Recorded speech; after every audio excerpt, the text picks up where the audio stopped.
तो नाज़रीन गिरामी, याद रहे रमजान मुबारक में हर अमल का अजर बढ़ा दिया जाता है। नवाफिल का सवाब फराइज के बराबर और फराइज का सवाब 70 गुना बढ़ जाता है। इसलिए हर मुसलमान की ये कोशिश होती है कि वो रमजान में ज़्यादा से ज़्यादा नेकियां कमाए। आज की इस वीडियो में हम आपकी तवज्जो जिस अहम बात की जानिब दिलाने जा रहे हैं, ये एक इंतहाई अहम मसला है जो कि अजान के साथ मुंसलिक है। याद रहे, अजान देने और अजान सुनने, इसका जवाब देने और इसके बाद दुआ पढ़ने के बड़े फजाइल हैं और इस पर बड़े बड़े अजर का वादा किया है। लेकिन अफसोस की बात है कि इस नेकियों का पता न होने की वजह से ये नेकियां ज़ाये कर दी जाती हैं। हम आपको अजान देने और जवाब देने और इसके अजर के साथ साथ ये भी बताएंगे कि अजान के साथ साथ बैतुल खला जाना कैसा है। इस बारे में फुकाहा की आराहें क्या हैं, इस वीडियो को हर मुसलमान के लिए बहुत ही अहम है, इसलिए वीडियो स्किप मत कीजिएगा और इस बारे में जानने के लिए वीडियो में हमारे साथ आखिर तक जुड़े रहिएगा। और अभी तक अगर आपने हमारे इस YouTube चैनल को सब्सक्राइब नहीं किया तो अभी इस YouTube चैनल को सब्सक्राइब करते हुए बेल आइकन पर जरूर क्लिक कर दें ताकि इसी तरह के अपलोड होने वाले वीडियोस का नोटिफिकेशन आपको वक्त पर मिलता रहे। प्यारे दोस्तों, इस बात को समझने के लिए अजान के दौरान बैतुल खला जाना चाहिए या नहीं, इस बात का समझना जरूरी है कि अजान देने और अजान का जवाब देने का क्या अजर सवाब है। तो चलिए पहले आपको अजान के चंद फजाइल बताते हैं जो कि अहादीस नबी सल्लल्लाहु अलैहि वसल्लम में बयान हुए हैं। अबू हुरैरा रज़ियल्लाहु ताला अन्हु कहते हैं कि मैंने रसूल अकरम सल्लल्लाहु अलैहि वसल्लम को फरमाते हुए सुना, मुअज्जिन की आवाज़ जहां तक पहुंचती है उसकी मगफिरत कर दी जाती है और हर खुशकोतर उसके लिए मगफिरत तलब करता है और अजान सुनकर हाजिर होने वाले के लिए 25 नेकियां लिखी जाती हैं और 2 नमाजों के दरमियान के गुनाह बख्श दिए जाते हैं। बरिवायत इब्न माजा, इस रिवायत में जिक्र है कि हर खुशकोतर चीज गवाही देगी, गोया इसमें जिन्नो इंस, हैवानात व नबातात, जमादात सभी शामिल है। नाज़रीन, जहां तक बात है अजान का जवाब देने की, तो इस हवाले से एक रिवायत में मुमिना रज़ियल्लाहु ताला अन्हा कहती हैं कि एक दिन नबी करीम सल्लल्लाहु अलैहि वसल्लम मर्दों और औरतों की सफ़ों के दरमियान खड़े हो गए और कहा, ए औरतों की जमात, जब तुम इस हफ्शी की अजान और अकामत सुनो तो तुम भी इसी की तरह कहना कि हर लफ्ज के बदले तुम्हारे हजार हजार दर्जे बुलंद किए जाएंगे। तो उमर रज़ियल्लाहु ताला अन्हु ने कहा, ये तो औरतों के लिए है, मर्दों के लिए क्या अजर है? नबी करीम सल्लल्लाहु अलैहि वसल्लम ने फरमाया, 2 गुना अजर है।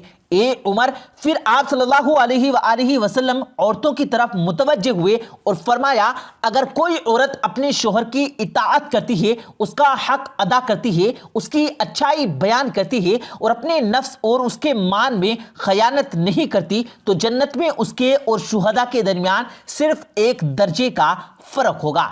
अगर उसका शोहर मुमिन अच्छे अखलाक वाला निकाह शुहदा में से किसी से करा देगा, सुभान अल्लाह, कितनी बड़ी फजीलत है अजान सुनने और उसका जवाब देने की। और अजान का जवाब देने के हवाले से कई अहादीस में ताकीद भी मिलती है और साथ में ये तालीम भी दी गई कि अजान का जवाब कैसे अर्ज किया जाए।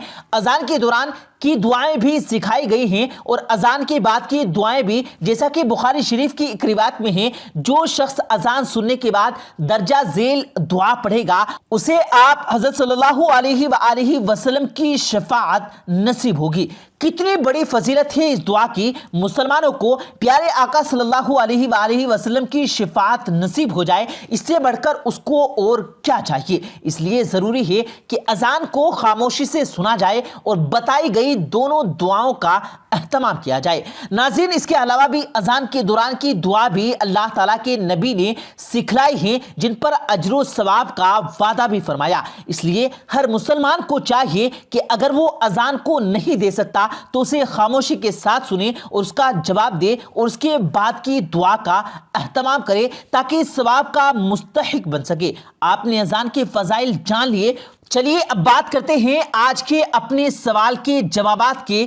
आया अजान के वक्त बैतुल खला जाना दुरुस्त है या नहीं? तो इस हवाले से फुकाहा का कहना है कि अजान के वक्त इस्तंजा वगैरह के लिए बैतुल खला जा सकते हैं, बिलखुसूस जबकि तकाजा शदीद हो यानी तेज हो। अलबत्ता बेहतर यह है कि अजान के वक्त ना जाए और खामोश होकर اذان سنے اور اس کا جواب دے، کیونکہ یہ اذان در حقیقت ندائے الہی ہے اور اس کا ادب و احترام یہ ہے کہ آدمی جس کام میں مشغول ہو یا جس کام کو کرنا چاہتا ہو اس کو موقوف کر دے اور اذان سن کر جواب دے، کیونکہ اذان کو خاموشی سے سننے کی اور اس کے جواب دینے کی نہ صرف احادیث میں تاکید ملتی ہے بلکہ اذان دینے، اذان کا جواب دینے اور اذان کی دعائیں پڑھنے پر بڑے بڑے فضائل بیان ہوئے ہیں جن کے بارے میں آپ کو بتلا دیا گیا۔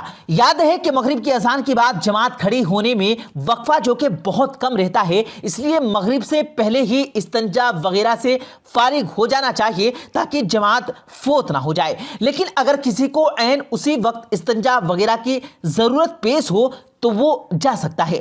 ناظرین، معلوم ہوا کہ اسد ضرورت ہو یعنی سخت ضرورت ہونے کی وجہ پر ہی اذان کے وقت میں بیت الخلاء جانے میں حرج نہیں ہے، لیکن بہتر یہی ہے کہ اذان کے اہتمام کی وجہ سے اذان کے وقت بیت الخلاء جانے کو مؤخر کیا جائے، کیونکہ جب انسان بیت الخلاء جاتا ہے تو بیت الخلاء کے اندر بات کرنے کی بھی اجازت نہیں ہے۔ تو جب انسان اذان کے وقت بیت الخلاء جائے گا تو جب سب سے بڑا جو نقصان ہوگا وہ یہ ہوگا کہ نہ تو اذان کے الفاظ کا جواب دے سکے گا اور نہ ہی اذان کے بعد کی دعائیں پڑھ سکے گا۔ لہٰذا اذان کے وقت بیت الخلاء جانے سے انسان احادیث میں بیان کیے گئے جواب سے محروم ہو جاتا ہے۔ امید ہے کہ آپ کو اس سوال کا جواب سمجھ آ گیا ہوگا۔ ناظرین، یاد رہے قضائے حاجت انسان کی فطری ضرورت ہے۔ بیدار ہونے کے بعد عام طور سے انسان کو اپنی حاجت پوری کرنے کے لیے بیت الخلاء جانے کی ضرورت پڑتی ہے۔ اس ضرورت کو کیسے پورا کیا جائے، اسلام میں اس کی مکمل رہنمائی موجود ہے۔ ابو داؤد اپنی حدیث کی کتاب سامنے ابو داؤد میں تقریب 25 ابواب منقطع فرمائے اور ان سب میں آداب خلا یعنی پیشاب پیخانے کے طریقے بیان کیے گئے ہیں۔ ہماری شریعت کتنی جامع اور مکمل شریعت ہے کہ اس میں استنجا جیسی معمولی چیز کے اس قدر آداب ہیں اور اسی لیے اسلام کو دین فطرت بھی کہا جاتا ہے۔ سلیمان فارسی رضی اللہ تعالی عنہ کا بیان ہے کہ بعض مشرکین کی طرف سے استہجا اور طنز کے طور پر ان سے کہا گیا کہ تمہارے پیغمبر نے تو تم لوگوں کو ساری ہی باتیں سکھائی ہیں، یہاں تک کہ پاخانہ کرنے کا طریقہ بھی۔ حضرت سلیمان فارسی نے ان سے کہا، ہاں بے شک انہوں نے ہمیں منع فرمایا کہ پاخانہ اور پیشاب کے وقت قبلے کی طرف رخ نہ کریں، یا یہ کہ ہم داہنے ہاتھ سے استنجا کریں، یا یہ کہ ہم استنجے میں 3 پتھروں سے کم استعمال کریں، یا یہ کہ ہم کسی چوپائے، کھیت، گوبر، لیٹ یا ہڈیوں سے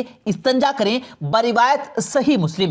سلیمان رضی اللہ تعالیٰ عنہ کے جواب کا مطلب یہ ہے کہ یہ کوئی قابل استحاجہ کی بات نہیں، بلکہ یہ اس مذہب کے جامع دلیل ہے، اور بلا شبہ ہم وہ خاص وقت ایسا ہوتا ہے اس وقت اللہ کا نام لینا، اس سے دعا کرنا بے ادبی کی بات ہوگی۔ اس لیے رسول کریم صلی اللہ علیہ وآلہ وسلم نے ہدایت فرمائی کہ جب کوئی بندہ قضائے حاجت ہو جائے تو مشغول ہونے سے پہلے دعا پڑھے، جو کہ حضرت انس رضی اللہ تعالی عنہ سے مروی ہے کہ رسول کریم صلی اللہ علیہ وآلہ وسلم جب بیت الخلاء جانے کا ارادہ فرماتے تو یہ دعا پڑھتے تھے۔ ایک روایت میں بسم اللہ کا تذکرہ ہے، اس لیے مذکورہ دعا کی صورت میں بسم اللہ بھی پڑھنا چاہیے۔ دعا کا ترجمہ یہ ہے، اے اللہ میں تیری پناہ چاہتا ہوں خبیثوں سے اور خبیثنیوں سے۔ بروایت صحیح مسلم۔ یاد رہے یہ دعا بیت الخلاء میں داخل ہونے سے پہلے کی دعا ہے، جس کا یہ بھی مطلب ہوا کہ بیت الخلاء کے اندر نہ تو کسی دعا کی گنجائش ہے اور نہ ہی کسی بات کرنے کی، اس لیے یہ بتا دیا کہ داخل ہونے سے پہلے دعا پڑھ لیجیے گا۔ پیارے دوستو، امید کرتے ہیں آپ کو آج کی ہماری یہ ویڈیو ضرور پسند آئی ہوگی۔ اگر آپ کو یہ ویڈیو پسند آیا ہو تو اس ویڈیو کو دل سے لائک کریں اور زیادہ سے زیادہ لوگوں تک اس ویڈیو کو ثواب کی نیت سے شیئر کریں، اور اس ویڈیو کے بارے میں آپ کی کیا رائے ہے کمنٹ سیکشن میں اپنی رائے کا اظہار ضرور دیں، اور مزید اسی طرح کی روز کی ویڈیو پانے کے لیے ہمارے چینل کو ضرور سبسکرائب کریں۔ ملتے ہیں پھر ایک نئی ویڈیو کے ساتھ، تب تک کے لیے اللہ حافظ۔